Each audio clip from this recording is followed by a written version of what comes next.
ଯୀଶୁଖ୍ରୀଷ୍ଟ କ'ଣ ପ୍ରକୃତରେ ଭାରତକୁ ଆସିଥିଲେ? ପ୍ରେଜ୍ ଲର୍ଡ। ମୁଁ ପରେଶ ଆପଣମାନଙ୍କୁ ପ୍ରଭୁ ଯୀଶୁଖ୍ରୀଷ୍ଟଙ୍କ ନାମରେ ସ୍ୱାଗତ ଜଣାଏ। ଗତ କିଛି ଦିନ ପୂର୍ବରୁ ପୁରୀ ଗୋବର୍ଦ୍ଧନ ପୀଠର ଶଙ୍କରାଚାର୍ଯ୍ୟ ନିଶ୍ଚଳାନନ୍ଦ ସରସ୍ୱତୀ ଏକ ସଭାକୁ ସମ୍ବୋଧନ କରି ରାୟପୁରରେ ଅନୁଷ୍ଠିତ ଏକ ସଭାକୁ ସମ୍ବୋଧନ କରି ଯୀଶୁଖ୍ରୀଷ୍ଟଙ୍କ ଜୀବନକୁ ନେଇକି ଏକ ବିବାଦୀୟ ମନ୍ତବ୍ୟ ଦେଇଥିଲେ। ଆଉ ସେ କହିଥିଲେ ଯୀଶୁଖ୍ରୀଷ୍ଟ ହେଉଛନ୍ତି ଜଣେ ହିନ୍ଦୁ, ସେ ଜଣେ ବୈଷ୍ଣବ ଉପାସକ। ଆଉ 10 ବର୍ଷ ନିମନ୍ତେ ସେ ଭାରତକୁ ଆସିଥିଲେ। ସେଥିରୁ 3 ବର୍ଷ ପର୍ଯ୍ୟନ୍ତ ସେ ପୁରୀରେ ରହି ଶଙ୍କରାଚାର୍ଯ୍ୟଙ୍କ ଠାରୁ ଶିକ୍ଷା ଗ୍ରହଣ କରିଥିଲେ।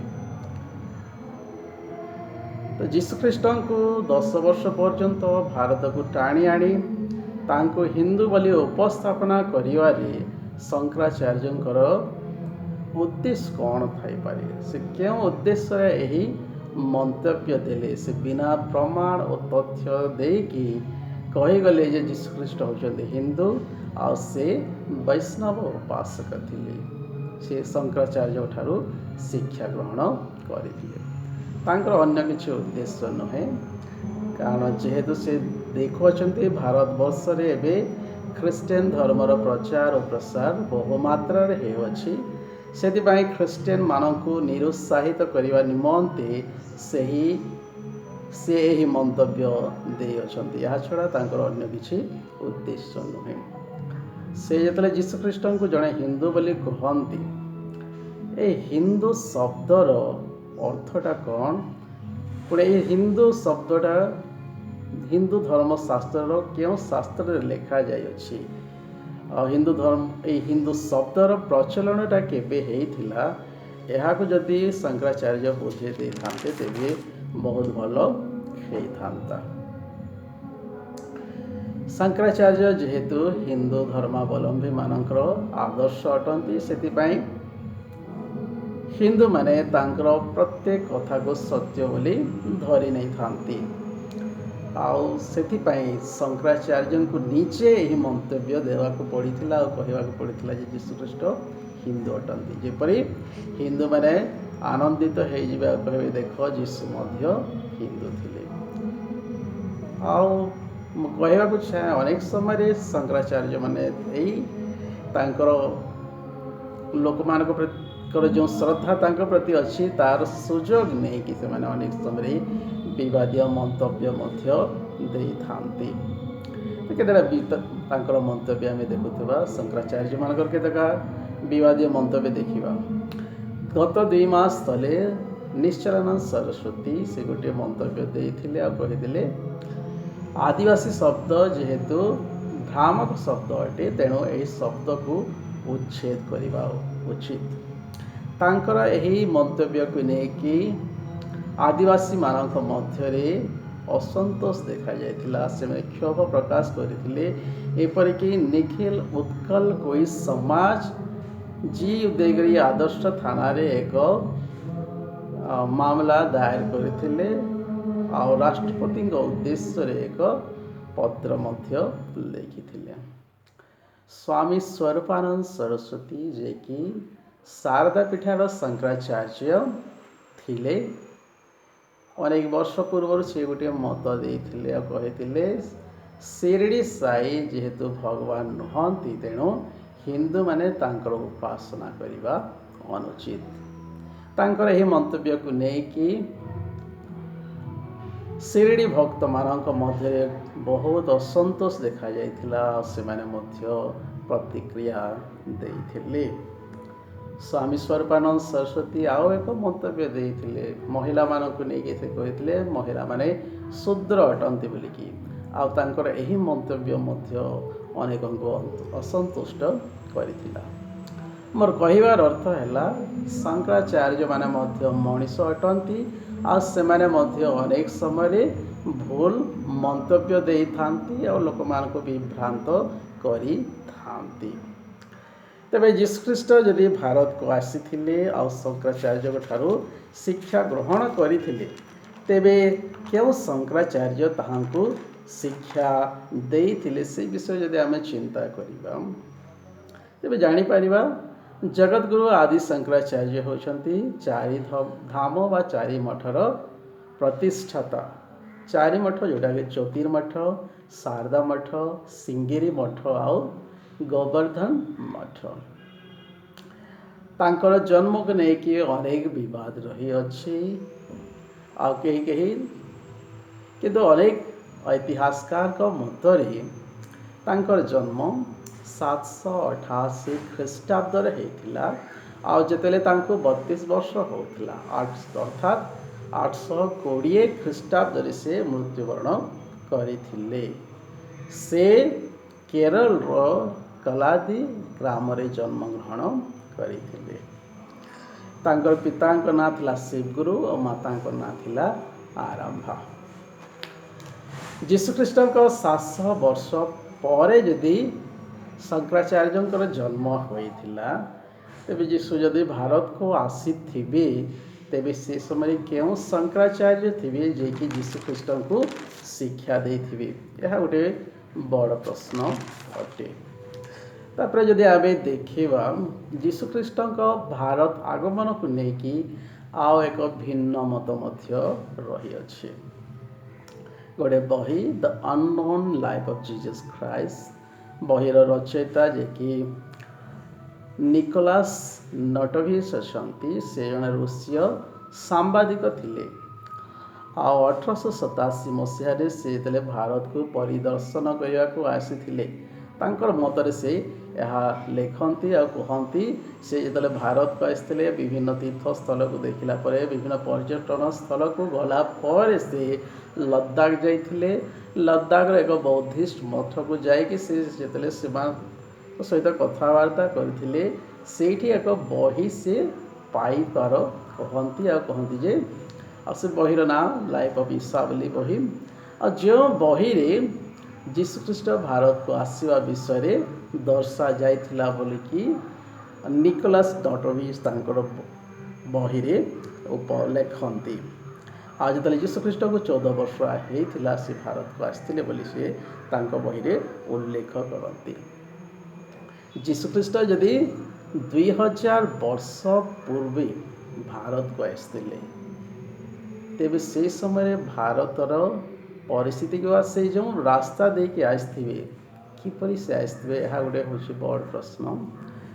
କାରଣ ଇସ୍ରାଏଲରୁ ଯଦି ଭାରତକୁ ଯୀଶୁଖ୍ରୀଷ୍ଟ ଆସିଛନ୍ତି, ତେବେ ତାଙ୍କୁ ଦୀର୍ଘ 4000 କିଲୋମିଟର ଅତିକ୍ରମ କରିବାକୁ ପଡ଼ିଅଛି, ଯାତ୍ରା କରିବାକୁ ପଡ଼ିଥିବ। ତେବେ ସେ କେଉଁଥିରେ ଯାତ୍ରା କରିଥିବେ? କାରଣ ସେ ସମୟରେ ଗାଡ଼ି ମଟରର ବ୍ୟବସ୍ଥା ନଥିଲା। ରାସ୍ତାଘାଟର ପରିସ୍ଥିତି ତ ଅତି ଶୋଚନୀୟ ନିହାତି ଥିବ। ଘଞ୍ଚ ଜଙ୍ଗଲ ଘେରି ରହିଥିବ। ତେବେ ସେ କିପରି ଭାରତକୁ ଆସିଥିବେ, ଏହା ବି ଗୋଟେ ଚିନ୍ତାର ବିଷୟ ରହିଅଛି। ତେଣୁ ଯୀଶୁଖ୍ରୀଷ୍ଟଙ୍କର ଭାରତ ଆଗମନକୁ ନେଇକି ଯେଉଁ ସବୁ ଶିକ୍ଷା ଦିଆଯାଉଛି, ତାହା ସମ୍ପୂର୍ଣ୍ଣ କପୋଳକଳ୍ପିତ ଅଟେ।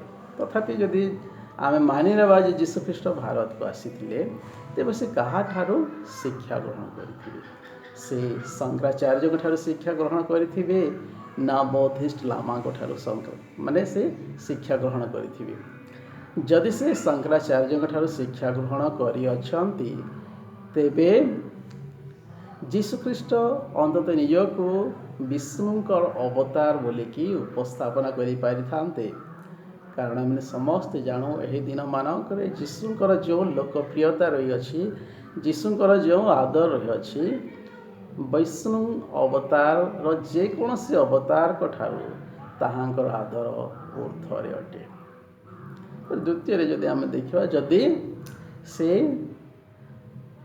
ବୌଦ୍ଧିଷ୍ଟ ଲାମାଙ୍କ ଠାରୁ ଶିକ୍ଷା ଗ୍ରହଣ କରିଅଛନ୍ତି, ତେବେ ଯୀଶୁଖ୍ରୀଷ୍ଟ ଈଶ୍ୱର ବିଶ୍ୱାସ ଆଉ ସ୍ୱର୍ଗ ରାଜ୍ୟ ବିଷୟରେ କିପରି ଦୃଷ୍ଟାନ୍ତ ଦେଇଥିଲେ? କାରଣ ବୌଦ୍ଧିଷ୍ଟ ମତ ଅନୁସାରେ ଈଶ୍ୱରଙ୍କ ଅସ୍ତିତ୍ୱ ଆଉ ଏ ସ୍ୱର୍ଗ ରାଜ୍ୟ ସମ୍ପୂର୍ଣ୍ଣ କାହାଣୀ ମାତ୍ର ଅଟେ। ତେବେ ଏହା ସ୍ପଷ୍ଟ ଯେ ଯୀଶୁଖ୍ରୀଷ୍ଟ ଭାରତକୁ ଆସିନଥିଲେ ଆଉ ସେ କୌଣସି ଶଙ୍କରାଚାର୍ଯ୍ୟ କିମ୍ବା ବୌଦ୍ଧିଷ୍ଟ ଲାମାଙ୍କ ଠାରୁ ଶିକ୍ଷା ଗ୍ରହଣ କରିନଥିଲେ। ତେବେ ପ୍ରଶ୍ନ ଆସେ, 12ରୁ 30 ବର୍ଷ ବୟସ ମଧ୍ୟରେ ଯୀଶୁଖ୍ରୀଷ୍ଟ କ'ଣ କରିଥିବେ, ସେ କେଉଁଠି ଥିବେ ଆଉ କ'ଣ କରୁଥିବେ ସେ ବିଷୟରେ ନେଇକି ଆମେ ଅଳ୍ପ ସମୟ ଆଲୋଚନା କରିବା। ଲୋକ 2:42 ପଦରେ ଲେଖାଯାଏ, ଯେତେବେଳେ ଯୀଶୁଖ୍ରୀଷ୍ଟଙ୍କୁ 12 ବର୍ଷ ହୋଇଥିଲା ସେହି ସମୟରେ ସେ କ'ଣ କଲେ ନା ନିସ୍ତାର ପର୍ବ ପାଳନ କରିବା ନିମନ୍ତେ ଯୋସେଫ ଓ ମରିୟମଙ୍କ ସହିତ ଜେରୁସାଲେମକୁ ଯାଇଥିଲେ। ଆଉ ସେ 12 ବର୍ଷ ବୟସରେ ଜେରୁସାଲେମ ମନ୍ଦିରରେ ସେହି ପଣ୍ଡିତମାନଙ୍କ ସହିତ କଥୋପକଥନ କଲେ, ସେମାନଙ୍କୁ ପ୍ରଶ୍ନ କରୁଥିଲେ ଆଉ ସେମାନଙ୍କର ଉତ୍ତର ଦେଉଥିଲେ। ଆଉ ତାଙ୍କର ଜ୍ଞାନ ଦେଖିକି ସେ ସମୟର ପଣ୍ଡିତମାନେ ଚକିତ ହୋଇଯାଇଥିଲେ। ତାପରେ ଆମେ ଦେଖୁ ଯେତେବେଳେ ଯୀଶୁଖ୍ରୀଷ୍ଟ ସେ ନିସ୍ତାର ପର୍ବ ପାଳନ କରିକି ଆସିଲେ, ତାପରେ ସେ ଆପଣ ପିତା ମାତାଙ୍କର ବଶୀଭୂତ ହେଲେ ବୋଲି 2:51 ପଦରେ ଲେଖାଯାଏ। ତାପରେ ଲୁକ 2:23 ପଦରେ ଆମେ ଦେଖୁ ଯୀଶୁଖ୍ରୀଷ୍ଟ ଯେତେବେଳେ ସେବା କାର୍ଯ୍ୟ କରିବାକୁ ଆରମ୍ଭ କଲେ ସେ ସମୟରେ ତାହାଙ୍କୁ ପ୍ରାୟ 30 ବର୍ଷ ହୋଇଥିଲା ବୋଲି ଲେଖାଯାଇଅଛି। ତେଣୁ 12ରୁ 30 ବର୍ଷ ମଧ୍ୟରେ ଯୀଶୁ କ'ଣ କରିଥିଲେ ସେ ବିଷୟରେ ଯଦ୍ୟପି ସୁସମାଚାରରେ ବିଶେଷ କିଛି ଲେଖାଯାଇନାହିଁ, ତଥାପି ଏକ ପଦ ରହିଅଛି ଯେଉଁ ପଦକି ଆମମାନଙ୍କୁ ଅନେକ ବିଷୟ ସୂଚନା ଦିଏ ଯେ ଯୀଶୁଖ୍ରୀଷ୍ଟ କ'ଣ କରିଥିଲେ। ତାହା ହେଲା ମାର୍କ 6:3 ପଦ। ଆଉ ଯୀଶୁଖ୍ରୀଷ୍ଟ ଥରେ ଯେତେବେଳେ ନିଜର ପୈତୃକ ନଗର ନାଜରିତକୁ ଆସିଲେ, ସେଠାରେ ଯେତେବେଳେ ସେ ପ୍ରଚାର କରୁଅଛନ୍ତି, ଶିକ୍ଷା ଦେଉଅଛନ୍ତି, ବିଭିନ୍ନ କାର୍ଯ୍ୟ କରୁଅଛନ୍ତି, ତାହା ଦେଖିକି ତାଙ୍କର ପୈତୃକ ନଗରବାସୀ ଆଶ୍ଚର୍ଯ୍ୟ ହେଲେ, ଚକିତ ହୋଇଗଲେ ଆଉ କହିଲେ ଏ କି ସେ ବଢ଼େଇ ନୁହେଁ। ଆଉ ଯେଉଁ ସବୁ କାର୍ଯ୍ୟ ସେ କରୁଅଛି, ଯେଉଁ ସବୁ ଜ୍ଞାନର ବିଷୟ ସେ କହୁଅଛି, କେଉଁଠାରୁ ସେ ପାଇଅଛି। ଆମେ ଦେଖୁଛୁ ତାର ପରିବାର ଆମ ସହିତ ବଢ଼ି ଅଛନ୍ତି, ସେମାନେ ଏ ବି ଆମ ସହିତ ଛୋଟ ସମୟରୁ ବଢ଼ିଅଛି, କିନ୍ତୁ ଏ କିପରି ଏତେ ମହାନ କାର୍ଯ୍ୟ କରୁଅଛି। ତେଣୁ ନାଜରିତୀୟ ବାସୀଙ୍କ ଦୃଷ୍ଟିରେ ଯୀଶୁ ଏକ ବଢ଼େଇ ଥିଲେ, ସେମାନେ ଯୀଶୁଙ୍କୁ ଚିହ୍ନି ପାରିନଥିଲେ। ତେଣୁକରି ସେମାନେ କହୁଥିଲେ ଏ ଏକ ବଢ଼େଇ ଅଟେ। ଆଉ ଏହି ବାକ୍ୟ ଆମମାନଙ୍କୁ ସ୍ପଷ୍ଟ କରେ ଯେ ଯୀଶୁଖ୍ରୀଷ୍ଟ ତାଙ୍କ ଜୀବନରେ କ'ଣ କରିଅଛନ୍ତି। 12ରୁ 30 ବର୍ଷ ମଧ୍ୟରେ ଏକ ବଢ଼େଇ ପରିବାର ଯେହେତୁ ସେ ଜନ୍ମଗ୍ରହଣ କରିଅଛନ୍ତି, ସେହି ଦିନମାନଙ୍କରେ ଯୋସେଫଙ୍କ ଠାରୁ ବଢ଼େଇ କାର୍ଯ୍ୟ ଶିଖିଥିବେ, ନିଜେ ମଧ୍ୟ ବଢ଼େଇ କାର୍ଯ୍ୟ କରିଅଛନ୍ତି। ଆଉ ସେ ଆପଣା ଦାୟିତ୍ୱକୁ ତୁଲାଇଅଛନ୍ତି, ଯେହେତୁ ପରିବାର ସେ ବଡ଼ ପୁଅ ହିସାବରେ ଆପଣା ଦାୟିତ୍ୱକୁ ତୁଲାଇଅଛନ୍ତି। ଆଉ ଜଗତ ଯେପରି ତାଙ୍କୁ ପ୍ରଶ୍ନ ନ କରେ ଆଉ କୁହେ ଯେ ଦେଖ, ଯଦ୍ୟପି ସେ ନିଜକୁ ଈଶ୍ୱରଙ୍କ ପୁତ୍ର ବୋଲି ଉପସ୍ଥାପନା କରନ୍ତି, ଜଗତର ଉଦ୍ଧାର ନିମନ୍ତେ ସେ ନିଜର ଜୀବନ ଦେଇଅଛନ୍ତି ବୋଲି କୁହନ୍ତି, ତେବେ ସେ ଯେଉଁ ପରିବାରରେ ବଢ଼ିଥିଲେ, ଯେଉଁ ପରିବାରରେ ଜନ୍ମଗ୍ରହଣ କରିଥିଲେ, ଯେଉଁ ମରିୟମ ତାହାଙ୍କୁ ଜନ୍ମଗ୍ରହଣ କରିଥିଲେ, ତାଙ୍କ ପ୍ରତି ଯୀଶୁଙ୍କର ଦାୟିତ୍ୱ କ'ଣ ଥିଲା? ଏହି ପ୍ରଶ୍ନ ଯେପରି ଜଗତ ନ କରେ, ସେଥିପାଇଁ ଯୀଶୁଖ୍ରୀଷ୍ଟ ଆପଣା ଦାୟିତ୍ୱକୁ ତୁଲାଇଅଛନ୍ତି, ପରିବାର ପ୍ରତିପୋଷଣ କରିଅଛନ୍ତି। ସେଥିପାଇଁ ଆମେ ଦେଖୁ ଯେତେବେଳେ ସେ କ୍ରୁଶାର୍ପିତ ହେଉଅଛନ୍ତି, କ୍ରୁଶରେ ଥିଲା ସମୟରେ ସେ ନିଜ ବିଷୟରେ ଚିନ୍ତା କଲେ ନାହିଁ, କିନ୍ତୁ ମରିୟମକୁ ଦେଖିଲେ ଆଉ କହିଲେ ଗନାରେ ଦେଖ ତୁମ୍ଭର ପୁତ୍ର। ଆଉ ସେ ଜହନଙ୍କୁ କହୁଛନ୍ତି ଦେଖ ତୁମ୍ଭର ମାତା। ଆଉ ସେହି ଦିନଠାରୁ ଜହନ ମରିୟମକୁ ନେଲେ ଆପଣା ଗୃହକୁ। ତାର ଅର୍ଥ ହେଉଛି ଆପଣା ଦାୟିତ୍ୱକୁ ସେ ହସ୍ତାନ୍ତର ମଧ୍ୟ କରିଅଛନ୍ତି। ଆଉ ଯୀଶୁଖ୍ରୀଷ୍ଟଙ୍କର ମହାନତା ସେଇଠି ଆମେ ଦେଖିଥାଉ। ଏପରିକି ସେ ମୃତ୍ୟୁବରଣ କଲା ସମୟରେ ମଧ୍ୟ ନିଜ ବିଷୟରେ ଚିନ୍ତା ନ କରି ମରିୟମଙ୍କ ବିଷୟରେ ଚିନ୍ତା କରିଅଛନ୍ତି। ପ୍ରିୟମାନେ, ଆମେ ଯୀଶୁଖ୍ରୀଷ୍ଟଙ୍କୁ କିପରି ଦେଖୁଅଛୁ ଏହା ଆମେ ଜାଣି ରଖିବା ଆବଶ୍ୟକ ଅଟେ। ଆଉ ଯଦି ମୋତେ ହିନ୍ଦୁ ଧର୍ମ ବିଷୟରେ କୁହାଯିବ, ଆଉ ମୋର ମତରେ ମୁଁ କହିବି ହିନ୍ଦୁ ଧର୍ମ ରୂପୀ ଜାହାଜ, ଏହା ଏକ ଏପରି ଜାହାଜ ଯାହା ସ୍ଥିର ଜଳରେ ବହୁତ ଭଲରେ ଗମନ କରିପାରେ, ଯାତାୟାତ କରିପାରିବ। କିନ୍ତୁ ଝଡ଼ ଯଦି ଆସିବ, ତୋଫାନ ଯଦି ଆସିବ, ଆଉ ସମୁଦ୍ର ଜଳ ଯଦି ଅସ୍ଥିର ହୋଇପଡ଼ିବ, ତେବେ ଏହି ଜାହାଜ ଆଗକୁ ବଢ଼ିବା ବହୁତ କଷ୍ଟକର ହୋଇପଡ଼ିବ। मोर कहबार अर्थ यह जे हिंदू धर्मर प्रसार और प्रचार से ही देश मानक हो जो देश से प्रतिबाधार सम्मुखीन होगाकू पड़ न थाए ताड़नार सम्मुखीन होगाकू पड़ न थाए से देश मानक से प्रचार प्रसार करिपारंती किंतु जो देश से टिके भी ताड़ना आसी जाए समस्या आसी जाए से समय से जहाज कौन हुए ना धीरे धीरे तार पतन हो जाए से संख्यार बहुत विराट पतन आसी जाए तार उदाहरण स्वरूप आम नहीं पार पाकिस्तान और बांग्लादेश को दुईटा देश को आम नहीं पार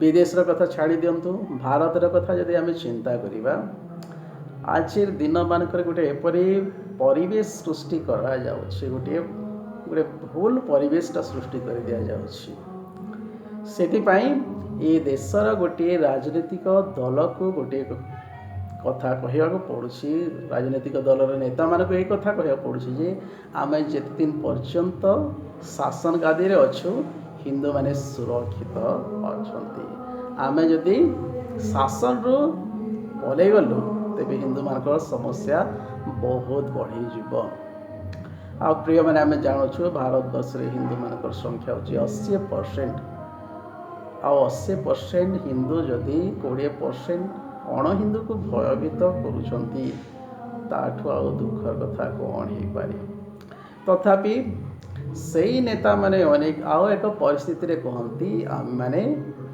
अखंड भारतर स्वप्न देखुअछु आ से अखंड भारत रे आमे तीनटा अण हिंदू राष्ट्र को संयुक्त करिबो तेबे प्रश्न उठे आजिर 20% को देखिकी हिंदू माने जदि भयभीत हो जाउछंती जदि अखंड भारतर स्वप्न साकार हो जाए तेबे हिंदू और अण हिंदूर संख्यार समानता आसीजिव उभय संख्या 50-50 हो तेबे से समय हिंदू मानकर समस्या तो आहरी निहाती बढ़ी